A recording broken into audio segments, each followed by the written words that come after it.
Bonjour, on est ici dans le jardin semi-urbain de M. Lucas. Donc, on va remarquer quelques affaires. Un, c'est que les pois mange-tout commencent à sortir. On peut voir ici des très belles fleurs, mais on remarque aussi qu'elle est très loin du treillis. Donc, on va juste la ramener au treillis pour qu'elle reste tout proche, puis elle ne prend pas trop d'espace des tomates. On va juste faire le tour et elle va continuer à gripper tout seul. L'autre, tous ces bras de pois mange-tout, on peut les rattacher sur le treillis. Ici, on remarque qu'il y a une petite plante tomate qui est un peu cachée par le chou frisé. Donc, on va enlever les plus grosses feuilles de chou frisé pour faire de l'espace à la plante tomate. Super. Ensuite, on voit ici qu'on a une belle plante tomate qui commence à vraiment grossir, prendre de l'espace. Et on a une tête de laitue feuille de chêne qui commence à gêner la plante tomate. Donc, c'est ça que je vais prendre pour mon souper ce soir. Je vais prendre la plante au complet ainsi que les racines. Je secoue les racines pour enlever le gros du sol, du terreau. Puis ensuite, on va couper les racines. Donc, vas-y, on prend la plante. Prends la plante.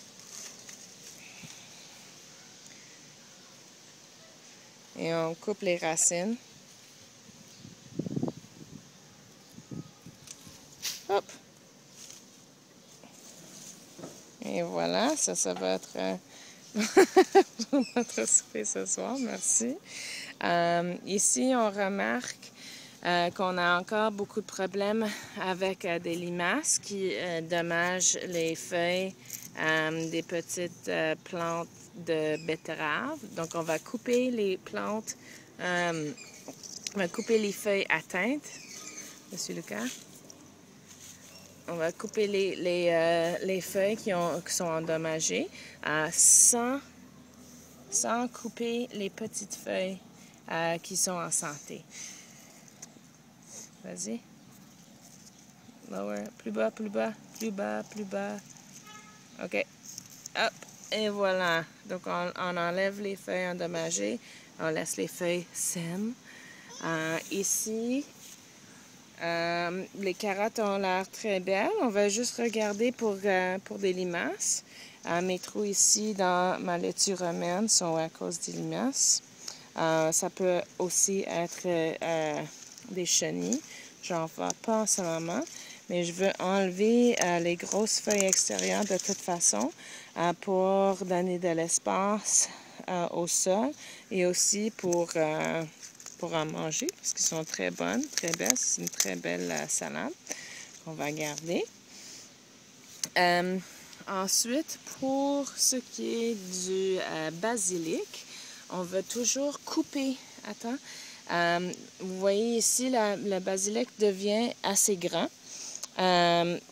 Puis, en dessous ici, il y a des petites feuilles. Donc, on a les grosses feuilles, puis on a des deuxièmes branches qui commencent à former ici. Donc, on va couper la tige ici. Vas-y, Lucas. On va couper la tige un peu plus bas sans endommager les feuilles. Hop! Puis là, la plante basilic va devenir plus touffu au lieu d'être grande et mince. Et voilà, ça c'est nos leçons pour aujourd'hui. Pour les concombres, moi je les ai à l'extérieur du lit pour avoir plus de tomates. Donc je vais juste faire sûr qu'ils entourent mes ficelles.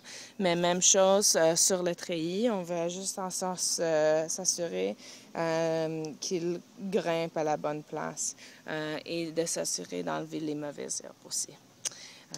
Bonne fin de semaine et joyeux Saint-Jean!